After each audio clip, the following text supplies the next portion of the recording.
Hello, everybody, and welcome to another edition of the What the Fantasy Football Show. I am your host, Jim Day. Unfortunately, Tony Sincotta could not be here this evening. He's traveling somewhere in the Arctic. We're not exactly sure why. We think he's hunting bones of ancient families of his, but I don't know. But so we don't have him tonight. But, of course, we do have Mr. Mike Blewitt. Mike, how you doing tonight? What's going on, Jim? Hopefully Tony gets back without getting as frostbitten as Antonio Brown's feet are. Yeah, well, I'm sure we'll talk a little bit about that tonight at some point. It's hard not to. But then again, we have a special guest with us tonight, and that is the one, the only, the fantasy exec, Mr. Corey Parson. Corey, how you doing tonight? What's going on, Jim? What's going on, Mike? Happy to be talking some fantasy football with you guys. Haven't really been doing too much of this recently, but I was like, I'll hop back in, and I got to make sure I hop back in with Jim first. And I'm on the clock. Yeah, there you go. He's actually doing a draft as we speak, folks. You know, that's the kind of addicts we all are. Yep. I have a draft right after this show. You know, it's just what we do. We draft, we talk. We draft, we talk.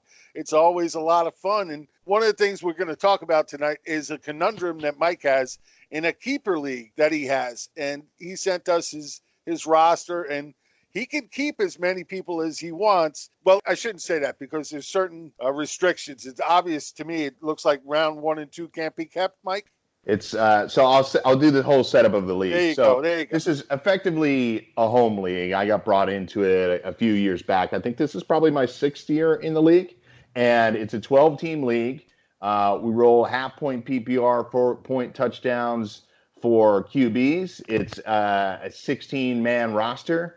We start 8. We've added an extra flex this year. So the benches are fairly deep, but the keeper situation is what makes this league a lot of fun. So you are never able to keep the first 3 rounds that are picked. It keeps the top players moving along, but if you score a big value at some point, you can keep that player for now. We just changed it from keeping them 3 additional years to keeping it 2 additional years. That's going to go into effect starting next year. The last thing I should say is that any player you keep, there's a 3-round increase in their value from 1 year to the next. So, for example, last year I drafted Calvin Ridley in the 12th round.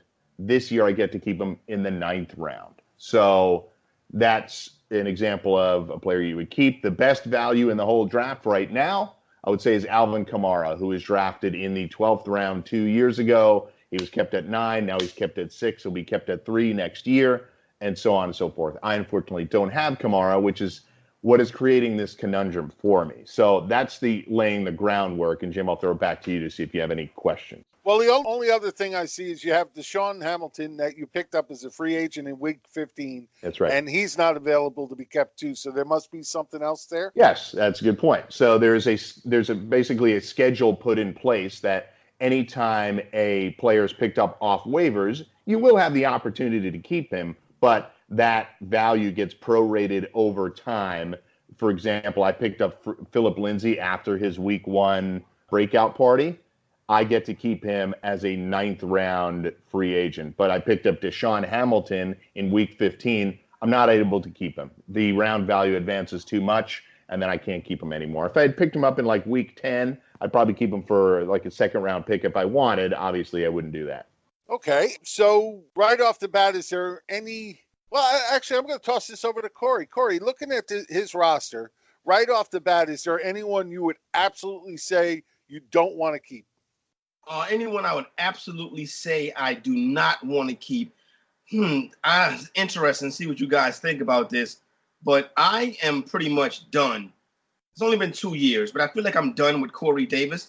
I don't know what that offense in Tennessee is going to be. I'm not sure if Mariota keeps that job all season. I think Davis is a tremendous talent, but as a round 4 keeper, I don't know if I want Corey Davis, Mike. I would agree. I really liked Corey Davis last year. I picked him in round 7 last year, thinking that last year could be the breakout, and then I'll have him for at least a couple of years. I think he's too expensive for round 4, so I wouldn't keep him either. I should also state, Jim, before I throw it back to you, we drew straws as to what the draft order will be, and I'm the 4th pick. So that plays a lot into some of the questions I'm going to have for you. Now, Kamara is kept, and I have the 4th pick. So I'll throw it back to you for that. Well, before I get into that, I just want to say, I get what you guys are saying about Corey Davis not being worth a 4th-round pick, but at some point you have to wonder if everybody can keep as many players as they want, who's actually going to be available in the 4th round. I agree. And so I think really puts him back in the conversation. And this is what I was starting to say before we went on air is, when I first looked at this, I was like, well, there's only a couple of guys here I would even consider keeping.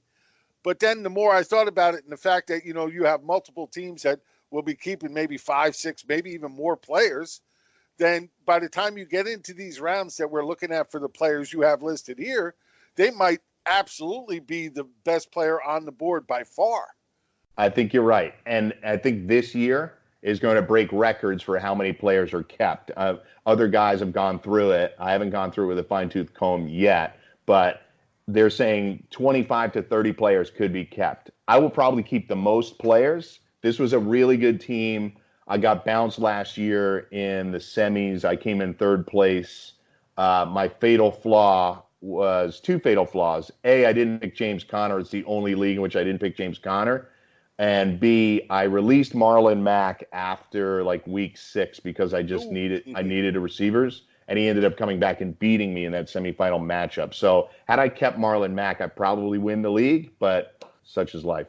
Let me ask y'all, let me hop in right here to talk about a couple things, particularly with, let's start with, are you looking at James Conner and Lev Bell's situation from last year, like Ezekiel Elliott this year? I think that this team is going to try to make a deep championship run. They know they need Ezekiel Elliott to get that done. I think it gets down to the wire. I think Zeke gets in there, though. People are discounting him in drafts right now. People are taking Tony Pollard also. But I think that I'm not really worried about Zeke in round 1. I would still pull the trigger as opposed to last year. There was some skepticism when it came to Lev Bell. Jim, I'll let you take that first. Okay, well, I'm with you. I think he gets in camp. Look, Jerry Jones can say whatever he wants. I like what I saw out of Tony Pollard. I'll give you that. But he's not what Zeke is. And with Zeke, they could be a Super Bowl team. Without Zeke, I think that offense takes a huge hit. I don't care who you put back there. Zeke is the main cog in that offense, and they need him to run. So Jerry Jones is going to get that done before week 1 because I'll tell you what, the biggest motivation on the planet happens week 1. He gets the Giants coming into Dallas in the first week, and there's no way he wants to lose in that opening game at home against this Giant team. There's just no way he's going to allow that to happen. His ego is too big. Well, I'll say this, Corey. I do not think it is the same as Le'Veon Bell last year. I frankly, you were here with me a year ago talking about this topic a lot, and I was frankly surprised that this far into August, and even as it got late into August, that people weren't more worried about Le'Veon Bell. I didn't think he was going to hold out the whole season, but I was sure he was going to hold out for a period of time. Now, the conundrum in relation to Zeke is that the other 2 players are up before he is. I do think they'll get it done, but I can't guarantee it's done before week 1. Jim's point is spot on about motivation regarding the Giants, but maybe that motivation is even greater after they play a poor game. I doubt they'll lose it, but what if they lost to the Giants? Then surefire that deal's getting done. You remember the Emmitt Smith year, right? That's exactly what I'm thinking about. They went 0-2, and he was in camp. It was in camp or on the team a day later. You know what happened?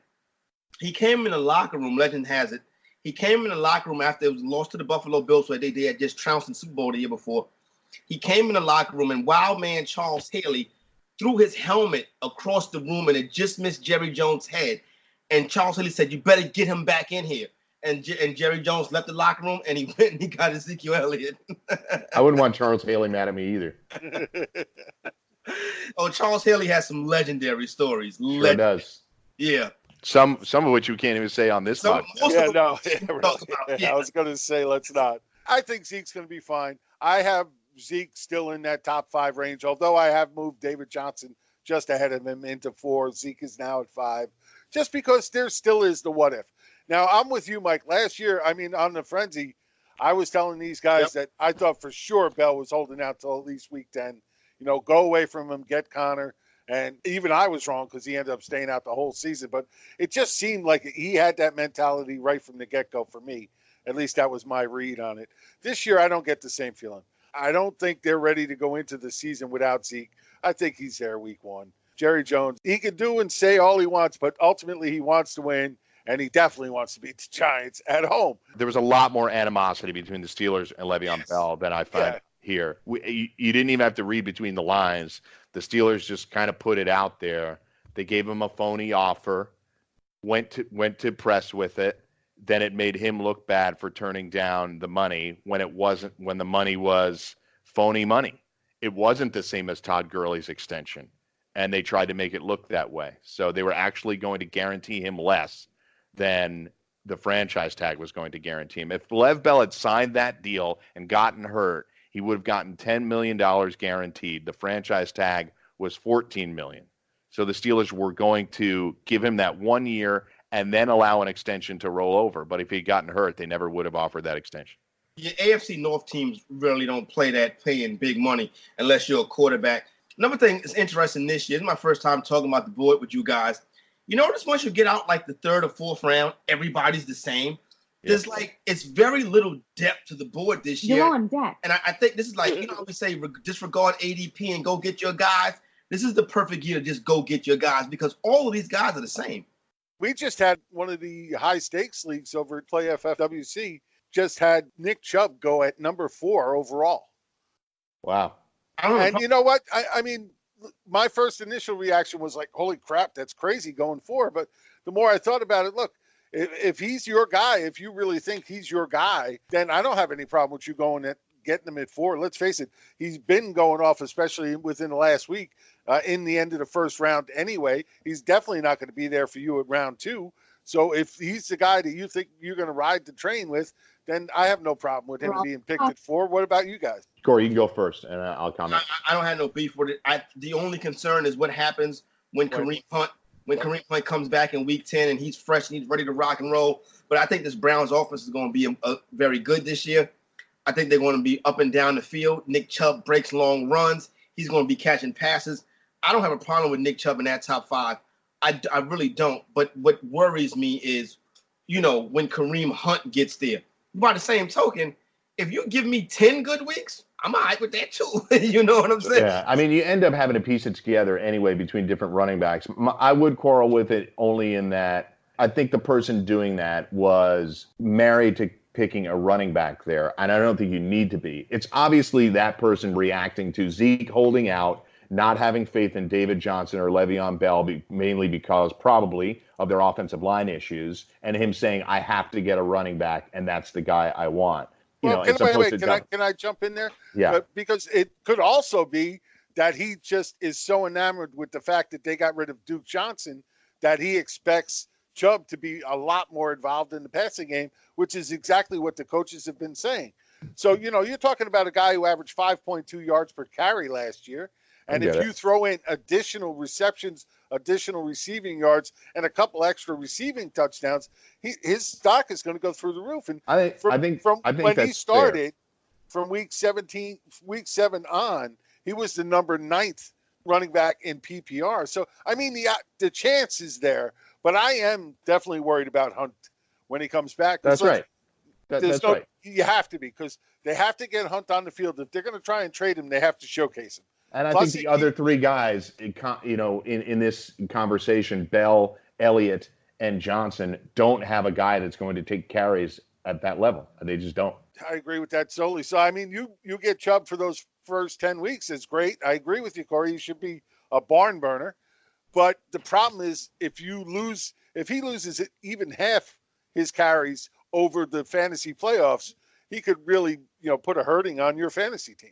That guy better have Justice Hill, Corey.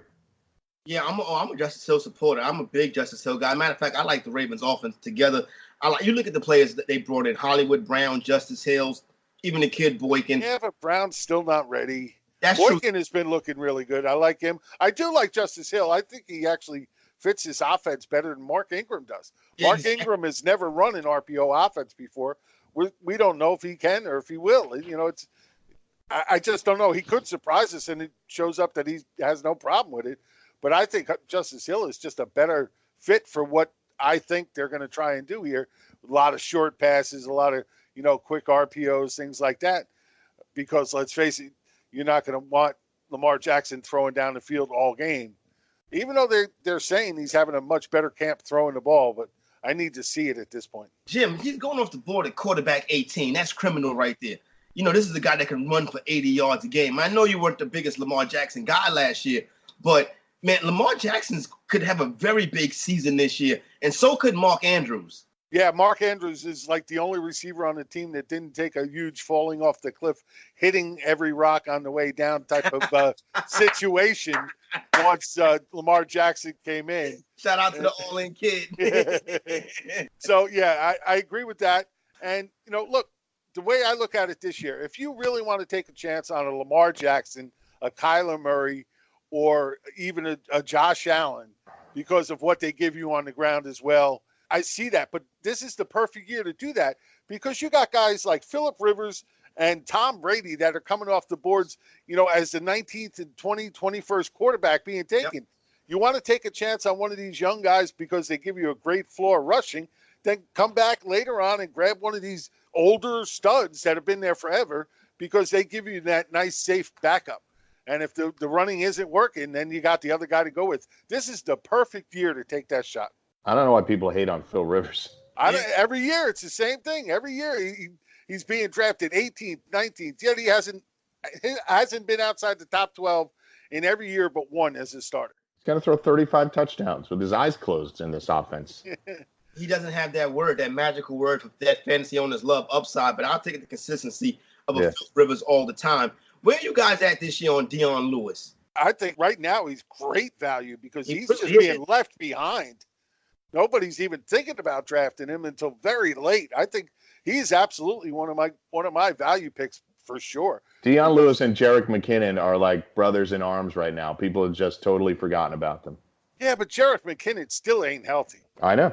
So I get it. When he's healthy, he's a good play. But, all that time off injured, he comes back and first day he steps on the field, he feels it again and he's got to come out again.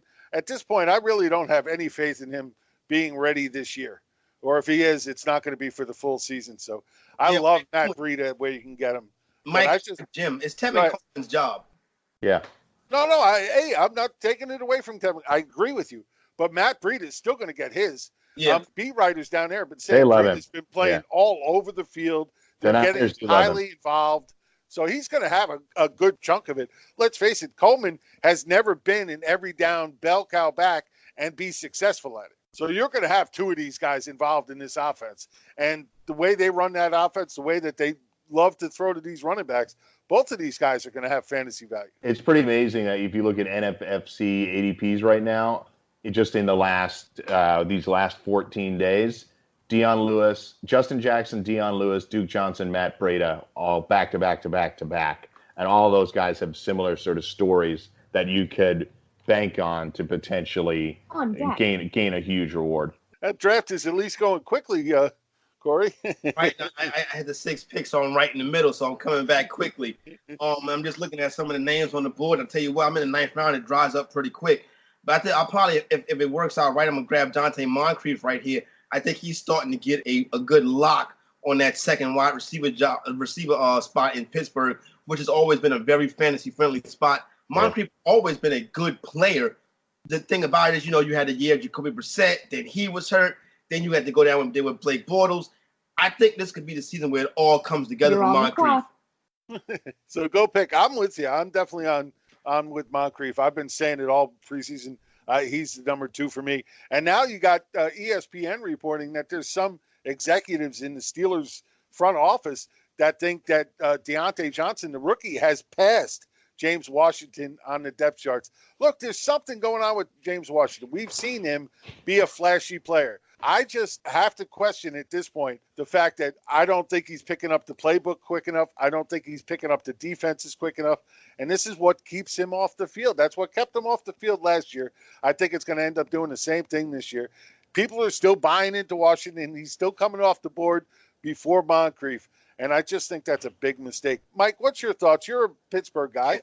Give us your thoughts. I think it's a little overwhelming now, the anti-Washington news, to remain a Washington guy. I've scooped him up where I can because it was so late, but based on everything that you said and that I've read as well, it seems like he's just not really ready to take the next step like some of the other Steelers wide receivers have in the past, whether it was Antonio Brown progressing from year 1 to year 2 or Juju Smith picking it up right away.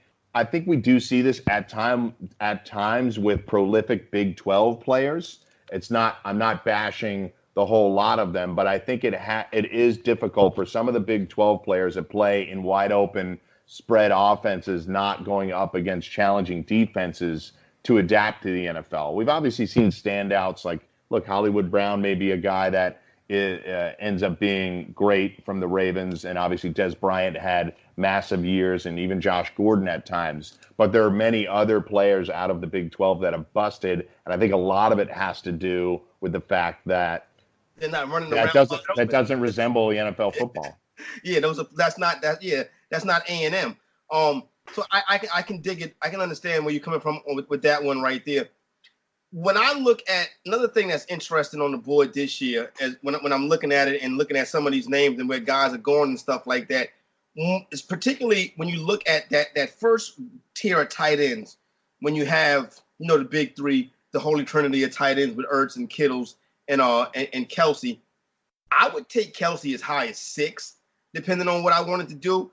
But if I don't get Kelsey, I'm not that sold so much on Ertz. I think Goddard can get some more work this year, not to mention the fact I don't think Ertz gives you another 16 games like he did last year.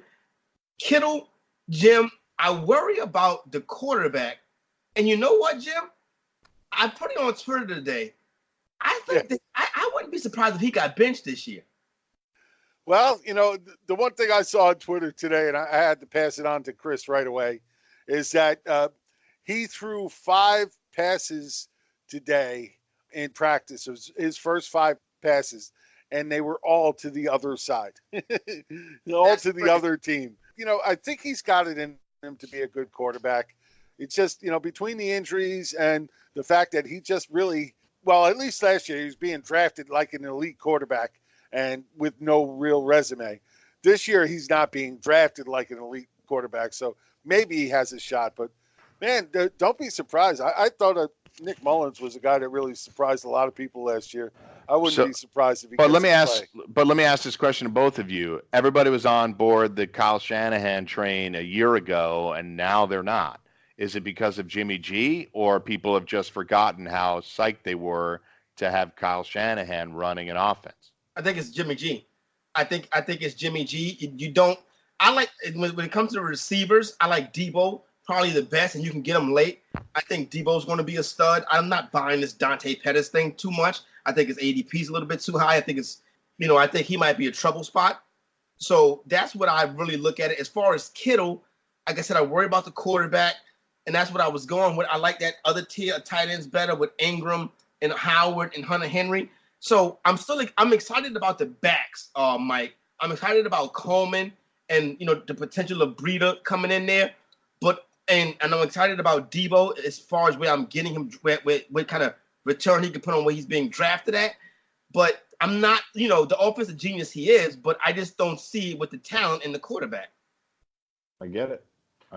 I think the Pettis thing is spot on. As far as my approach to the tight ends, I'm not really going to take Kelsey in the first round. I'm not going to criticize people who do. Good. Thank you. Because I just did the other night. I just very often don't love the way my team looks if I'm drafting a tight end first. Now, I did do that in Scott Fishbowl, but we all know there's bonuses given out to tight ends. I took Ertz at the end of the first round because Kelsey and Kittle had already been taken. But I'm not going to go for those guys, Corey, to your point, in that early third round. I'm probably going to wait in most instances. I already am going to own a couple of shares of Ertz already in my season-long league, so I don't need to reach anymore. And I think you've said everything I need to say about Kittle. I got to answer, get in a couple of jabs here. Look, I like Dante Pettis. I do. I think this kid is going to be a good wide receiver in this league. man, he's just so good getting in and out of his breaks, creating separation, fighting off the hands, trying to get off the line of scrimmage. If you go back and look at last year towards the end of the season, he had some amazing games, not so much numbers-wise and none of that. Just go watch him run his routes and the separation he creates. It is truly phenomenal. I think this kid has a chance to become a really good wide receiver in this league. But right now, for some reason, him and Garoppolo are not on the same page. Everything he did last year was with Mullins. It wasn't with Garoppolo. So now he's got a different quarterback throwing to him, and all reports out of camp are he's dropping passes. They have no rapport together, things like that. So it's going to be interesting to see how that plays out. Right now, the guy that seems to be stealing the show, the one I keep hearing the most about, is Jordan Matthews. He's having a great camp. I thought he quit. No, he's back on San Francisco and having a great camp. Oh, okay. He's catching everything they're throwing to him. He's getting open. And I wouldn't be surprised at all if he ends up leading this team outside of Kittle in receptions. Just kind of nuts. Because you're right. Everybody thought he was gone. He could be the biggest surprise in fantasy all year if he continues to do this, because Pettis is not on the same page. Samuel, he had a rough start. Maybe he bounces back. It's hard to know. Marquise Goodwin has already been said that maybe he's on the roster bubble. So, Trent Taylor's hurt. Right now, it's a mess. I didn't like Kittle. I think Pettis is just too expensive too, Jim, at this point. Well, he's definitely too expensive. Yeah. I agree with that. His ADP is off the charts. I've been saying that forever. So I haven't been on him to draft him because everybody was grabbing him so early. I agree totally, 100%.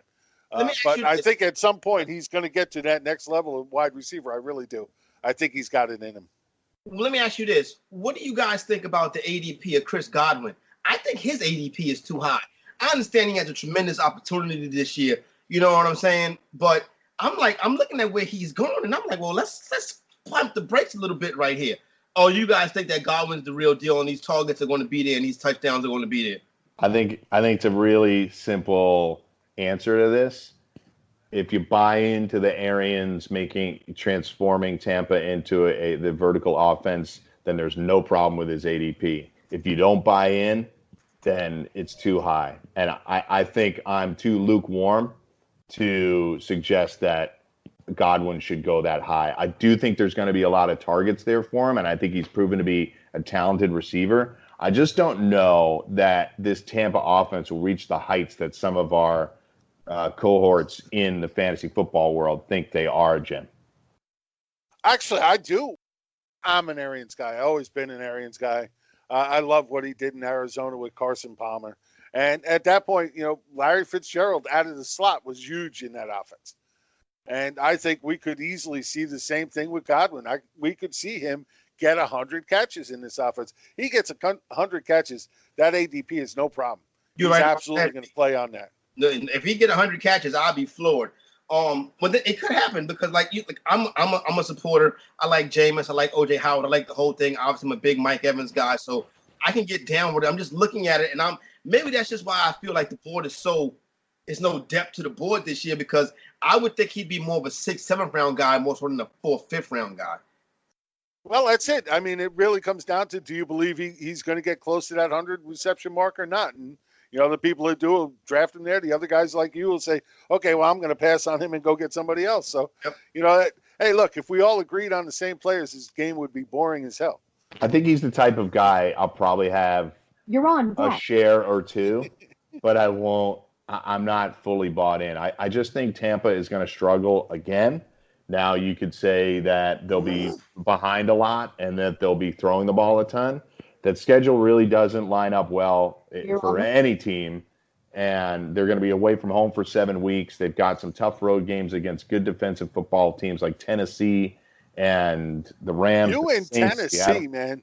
No, I think you're a Rocky Top. They're just good. They're just good defensive. Last year too, Mike. Oh, I know. He's all over Tennessee. They went 9-7. He swears he's a Pittsburgh Steeler guy, but man, he talks about Tennessee all the freaking time. I have to say I'm not on him in the way that I was last year. Obviously, I have the same questions about their offense. Oh, wait, this leads me to a perfect thing. What? I literally just saw, before we came on air, an article suggesting that come week 1, It may not even be Mariota under center. It might be Tannehill. Well, Tannehill really badly outplayed him last week. I talked about it in terms of gambling perspective. It's some of the good teams to bet on in the preseason are their teams with really established backups. And you can criticize Ryan Tannehill all you want, but he's a lot better. He's a lot better than the backups that some teams are rolling out there to take. Well, yeah, he's got experience. He's been a starter. Right. Most of the time that works in that favor. And he played great. He played great against the twos. Yeah. You throw around that great word a little too freely for my liking. Very good. Okay, but we've been talking about all kinds of things, but we haven't really answered any of your questions about your keepers. So what questions do you actually have? So here we go. Here's the lineup of the guys that I'm absolutely keeping without question. I keep Calvin Ridley in round 9, right? That's not even a question. Right. I write him down. Darius Geis in round 8, no brainer. I understand the questions with Trent Williams not there, but a running back like that in round 8, no problem. Additionally, Phillip Lindsay, he's a round 9 pick. I have to move one of these guys up to round 7. I can't keep 2 in round 9, obviously, or 2 in round 8. So question number 1 is, which one of these guys do I move up to round 7? Which means I would have to keep them in round 4 next year. Lindsay would be the guy I would keep in round 7. You're not worried about that split that they say is coming out there in Denver, Jim? Look, I think it's going to be a little bit of a split, no doubt. But I just think Lindsay has been playing well in camp, having a good camp. And I think he's going to be that guy still. I think he's going to be the number 1. And let's face it, if you keep him at a 7 this year, if he doesn't really work out, then you don't have to worry about whether he's a 4 next year or not. So you want to keep the other guys that may have a better shot at being kept next year because they'll be able to be kept later. Well, that's my question. Do you think Geis or Lindsay has the better shot? The 2-year projection for Geis and Lindsay, which one looks better to you? Because then I'd keep them in a round later. Well, that's what I'm saying. That's why I would go Lindsay first, because let's say I'm wrong and they become a switch and they go with the guy that they drafted. That's right. That's definitely a possibility. I'm with you. I would do the same. I'm going to do Lindsay 7, Geis 8, Ridley round 9. Tariq Cohen round 6. I keep him. Again, see, this is where, and this is what I would tell you to do. The first thing I would do is literally go through everybody's roster and really determine how many people are going to be kept. Because I tell you, you're saying 20 to 25. I don't think it's going to be 20, 25. I think it's going to be a lot more than that. You're talking about 12 teams here. They're going to keep more than 2-3 guys, most of them. Yeah. So, you really have to drill down and come to a number you think is going to be realistic. And, without looking at the rosters in a 12-team league with their ability to keep almost everybody except the first 3 rounds, I think you're looking at, probably every team having 4 to 5 keepers. Yeah. And if that's the case, you're talking about 60 players off the board right off the get-go. That's right. So if you have 60 players off the board right off the get-go, then, when you start looking at which round they're being kept in, it has a totally different meaning because you already got 5 rounds off the board. Yeah. So when we say they're a round 3 keeper, that's really round 8. Yeah. I think ultimately it'll probably be, I think it won't quite be 50. I think it's somewhere in like the 35 range. But to your point, it's 3 rounds gone. So I think Cohen in round 6 actually is a pick that makes sense. I think I'm going to keep Zach Ertz in round 3. Corey Davis in round 4 is a debatable one because of the reasons that you've mentioned. Maybe it really looks like a 7th round pick for Corey Davis. Quarterbacks, Matt Ryan in round 7. I don't think there'll be many quarterbacks, if any, kept. I think somebody will probably keep Lamar Jackson potentially, but I think most of the quarterbacks get thrown back. But what I can either have Matt Ryan, which actually that pushes up to, see, that's where it gets complicated because Lindsay gets pushed up to round 7, then Matt Ryan gets pushed up, and values start to move around. I don't want to keep Cohen in 5 and Ryan in 6 and Lindsay in 7. Hey. So Roethlisberger also in round 11. Would you keep Ben Roethlisberger in round 11? Corey was about to say something, so I'll let him answer. Keeping Roethlisberger in round 11. What I do agree with you on is I think Matt Ryan could probably flirt with another MVP type season. Him and Dirk Cutter have done tremendous work together. Over 600 passing attempts each of the 3 seasons Dirk Cutter was there. You got weapons all over the field now. As long as they're healthy, I I like Matt Ryan. One of my favorite players to draft this year. I think I'm going to have a lot of Matt Ryan shares. The only thing I worry about when you look Name the team after him, by the way. It's the Ice Age for Matty Ice. That's why the team's named it. There you go. The only thing I look at that team and I think to myself, who is going to be the backup to Devonta Freeman? It can't be Ito Smith. That guy stinks. I'm with you. I'm not a fan of him either. And I've actually been drafting really late, usually last round, Allison. Yeah. Because even if not, he very well could get the goal line carries. He's a big bruiser. They could easily give him the goal line work. And in that offense, if he gets all of the goal line work, he could easily hit 10 touchdowns. By the way, the Matt Ryan up and down years thing, this would be a down year for him, by the way. He's got a very odd pattern of going good, bad. Yeah. No, I think it lines up with offensive coordinators. That's what I think it is. He's always bad in his first year in the system, and he's good the second year in the system. What him and Cutter have already worked together they already have 3 seasons under their belt. So normally I do feel that way with Ryan, but I think he's good this year, mainly because he's got a system and a coach that he's familiar with. Yeah. But that system and that coach, also, if you look at the numbers, he threw more interceptions under Cutter than he has since Cutter's been gone, because Cutter was always trying to get him to force the ball into Julio Jones. Maybe that won't be the case with Ridley there. Hopefully that's not the case. But he definitely throws more interceptions under Cutter just because of the play calling Cutter has. But on the other positive side, they have so many games indoors on fast tracks that this team loves to play on that, I'm with you. I think, Matt Ryan is a great call. I think we could absolutely see Ben Roethlisberger take a step back. Defense should be better this year. And the fact of the matter is he threw for the most attempts he's thrown in his career last year. He's going to throw 100 times less. Yeah, right. So if he's throwing 100 times less, I just can't see him finishing up really high in the quarterback rankings. And if, again, we're talking about 11th round in this as a keeper. And even if we only figure, let's say, 40 people, let's say 36 players are kept, that's 3 rounds. So now you're talking about the 14th round here, basically, for him. So, I mean, that's pretty much a no-brainer. It doesn't cost you anything at that point. Yeah. So I would keep him as well. Yeah. So I would keep both quarterbacks. So here's where it really starts to get difficult. I think I do have some tough questions, and to Jim's point, I'm going to go through the exercise so that I can conservatively say who is going to be picked, right? You even take the debatable players on other rosters and just assume they're going to be picked so you can do the math. But here are the really tough ones. Now, I wouldn't think that Sony Michel is a second-round pick, right? No. But based on all these players being scooped up, true. Maybe I do take Sony Michel in the second round. I'm the 4th pick, so go all the way down 12 and all the way back 24, 23, 22. I'll be the 21st pick overall. It'll be Sony Michel in a league where 36 players are being kept. That's not that crazy.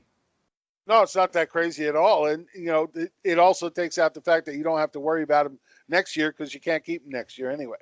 Yeah, and here's why I'm debating. That's right. And here's why I'm debating even further doing it. Since I have the 4th pick, I know Kamara's out. I know those first 2 picks are going to be Saquon and McCaffrey. I'm assuming the 3rd pick is going to be Zeke. So then I can roll with DeAndre Hopkins right there. And my running backs would be, to start the year, Sony Michel, Darius Geis, Tariq Cohen, and Phillip Lindsay. That's the strategy that I'm to go along with McCaffrey and Cook. I can't have those guys. I can't have McCaffrey. Yeah, you can't keep them. That's the problem. Do you think that 4-pack is too weak? Michel, Geis, Lindsay, Cohen. Yeah, I do. No, but it's only too weak if those are the only guys you have. If you use your first-round pick to go out and get a good, really good, solid running back, if there's one available, then that absolutely solidifies your running game right from the get-go. You got 5 backs, which means you have good depth, and if you get a fairly good stud with that first-round pick as well, you can really solidify your running backs right from the get-go. Well, because the other guys are really good 2s and 3s. Yeah. Just not a real true number 1 there. Yeah, I'm telling you, let me see where Le'Veon Bell is here. No. He's not there. Yeah, so somebody dropped him at some point.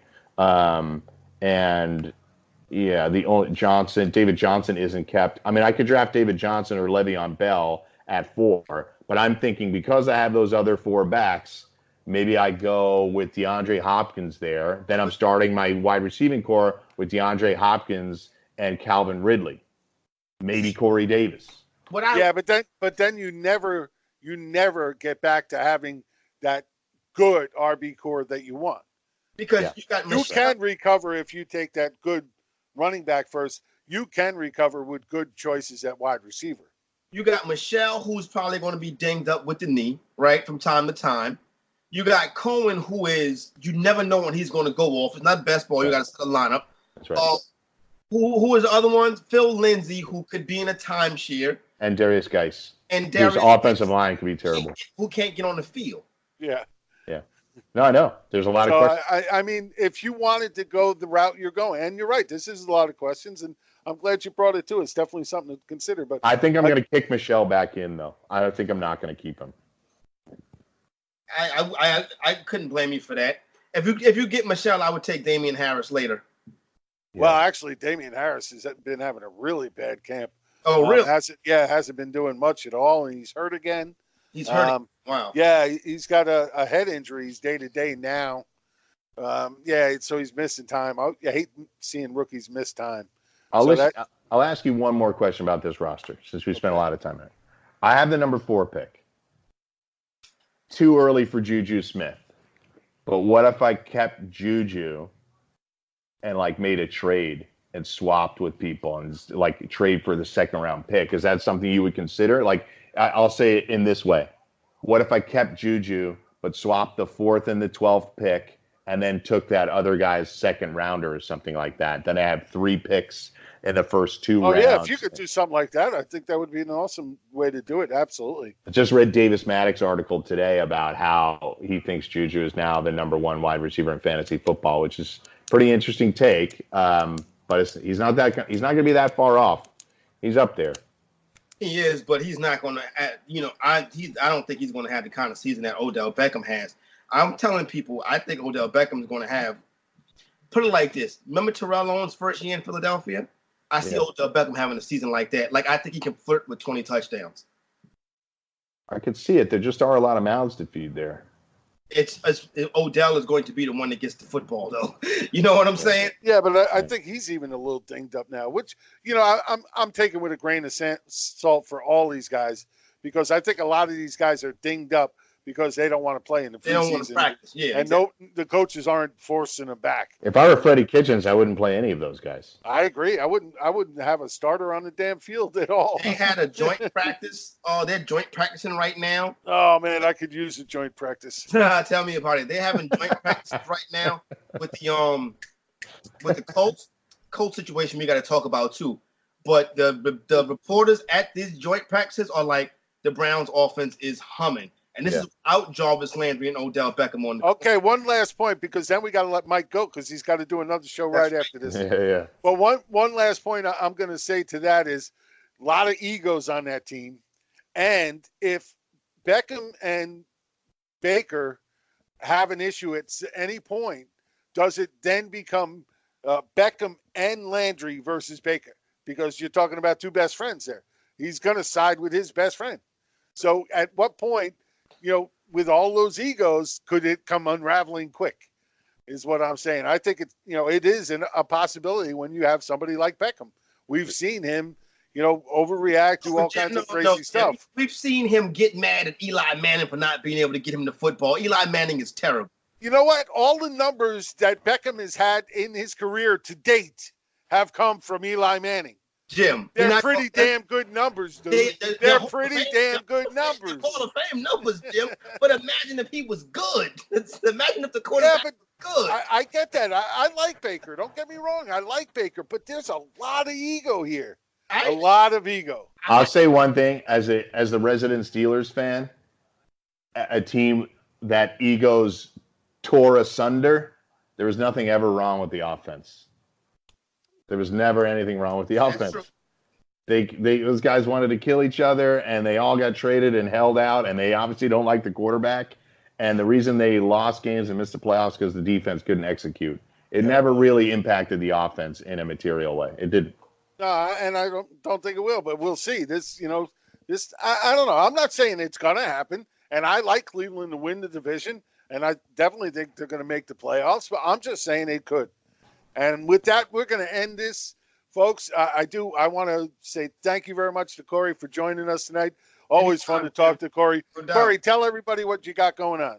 You're on deck. We got a lot going on. Hey, make sure you check us out on Twitter at the Fantasy Exec. Every morning, me and my main man, Benny, we post open and line. We have a lot of fun on that, talking fantasy right now, getting you ready for that, and we'll keep that rocking all season long. And also, you can look for some of my stuff over at The Athletic, you know what I mean, with my boys, Nando and the All-In Kid and DVR and that whole crew they got over there. And Mike, tell everybody where they can find you, especially at 9 o'clock tonight. Yeah, you can find me on Twitter at Mike Blewitt, but I'm on In-Game Live tonight on the Fantasy Sports Radio Network, and you can hear me on weekends on the Fantasy Sports Radio Network as well. Excellent, folks. And, of course, I am Jim Day. This has been What the Fantasy Football Show. We put it together every Wednesday night. We get it out as fast as we can. Make sure to follow us, give us a like, give us a comment, give us a rating. Whatever you can do, that definitely helps us. We're a proud member of the Full-Time Fantasy Podcast Network, which is really going strong right now. Podcasts coming out every day of the week. Make sure you check it out. On Twitter, you can find them all over the place, or you can go right to fulltimefantasy.com and see the page for all the different podcasts and listen to them right there. You can do the same thing over at FF Champs as well. And right now, last couple of days, FF Champs, all our amazing tools. Bill Enright was number 5 in the preseason rankings again last year for Fantasy Pros. You can get in right now for next couple of days. Our promo code of 2019 will save you $40 off a premium membership. Get you all of our great tools, get you all of our DFS information, get you into a free survivor pool where you can win a seat in next year's FFWC World Championship. I'm sorry, now it's called the Sports Illustrated World Championship. So you can get yourself involved in that. If you haven't paid attention, Full-Time Fantasy now runs the Sports Illustrated fantasy arm. So we got a lot of things going on. Make sure to check us out. You can find me on Twitter at FantasyTaz. Folks, we are out. We'll talk to you next week. Have a good night.